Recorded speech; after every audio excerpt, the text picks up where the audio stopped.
El primer dels principis és que per mi invertir en cultura, això és invertir en un intangible, és ser capaços de ser conscients que estem invertint en valors, en el pensament crític que també apuntava el diputat, amb aquesta consciència col·lectiva, però també és prendre consciència que estem creant un valor tangible. És un valor intangible, però intangible. Finalment, invertir en cultura és invertir en llocs de treball, és una font de desenvolupament econòmic, és la capacitat de creació d'una societat més cohesionada socialment. Per tant, hi ha aquesta doble vessant. El segon punt és que invertir en cultura no vol dir necessàriament invertir en totxo.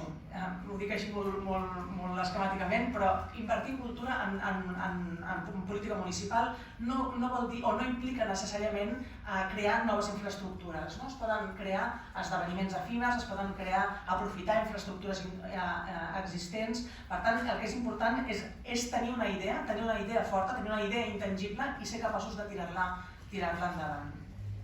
El tercer punt és que la importància de la cultura és ser molt conscients que és una inversió a llarg termini, que s'ha de tenir un projecte estratègic que només dona fruits tangibles i intangibles si hi ha una determinació molt continuada i molt a llarg termini. Entendre que la inversió en cultura és una inversió que requereix temps lents, que és una llavor que es planta i que va una mica en contra d'aquests temps tan accelerats que estem vivint, on passen tantíssimes coses, on les coses canvien de manera tan accelerada, és prendre consciència que és un altre ritme, que és una llavor que es planta i que ja veurem quan en recollirem els fruits. En aquest sentit, i aquest seria el meu quart punt, quan jo treballava a la UNESCO i teníem una mirada general de quin era l'estat del món, quan es feia una comparativa dels diferents països, els països que havien invertit més sistemàticament i de manera més continuada en cultura i en educació eren sistemàticament, sense cap mena de dubte, els països on hi havia més pau, on hi havia més creixement econòmic, diguéssim que eren els països més sostenibles en tots nivells. I era una correlació absolutament directa. Ja sé que això ens pot quedar una mica lluny, però crec que realment és veure aquesta correlació entre cultura i educació i països més estables a llarg termini. I el meu cinquè punt és que la política cultural ha d'anar sempre estretament lligada amb la política educativa. Crec que hi ha hagut històricament una fractura entre el món de l'educació i el món de la cultura i que les bones polítiques culturals són aquelles que no estan aïllades, que no són el reducte o el tros de pressupost que ens queda en relació a totes les altres, sinó que ha d'anar íntimament lligada amb les polítiques educatives, les polítiques urbanes, les polítiques socials i les polítiques econòmiques. Quan realment hi ha un projecte col·lectiu, municipal, de ciutat que funciona és perquè aquestes diferents dimensions de les polítiques públiques han estat capaces de ser articulades conjuntament. El meu sisè punt té a veure amb el territori, justament. Jo crec que qualsevol projecte cultural, i aquí veig gent que em fa quasi vergonya explicar-li això, però com el Pep Berga d'Olot, però qualsevol projecte cultural ha d'estar profundament arrelat al seu territori. Crec que és fonamental entendre que la cultura és fruit d'una tradició, és fruit d'una història, és fruit d'una identitat concreta i que, per tant, qualsevol projecte cultural ha de partir de la singularitat d'aquell municipi, d'aquella ciutat, d'aquell lloc, ser conscients de quins són els artistes locals que hi ha, què és el que fa únic aquell municipi en relació als altres, i a partir d'aquí, d'aquella llavor, plantar un projecte interessant. En aquest sentit, parlant d'arrelament i de geografia, crec que és important també, i aquesta és la meva experiència, entendre per part de tots els municipis que Barcelona no és necessàriament un problema, que Barcelona pot ser un avantatge per tots els municipis que estan a la seva conurbació. Barcelona és una ciutat molt saturada, amb moltíssima pressió, amb moltíssima oferta cultural i, per tant, per mi, estar a la perifèria de Barcelona pot ser un espai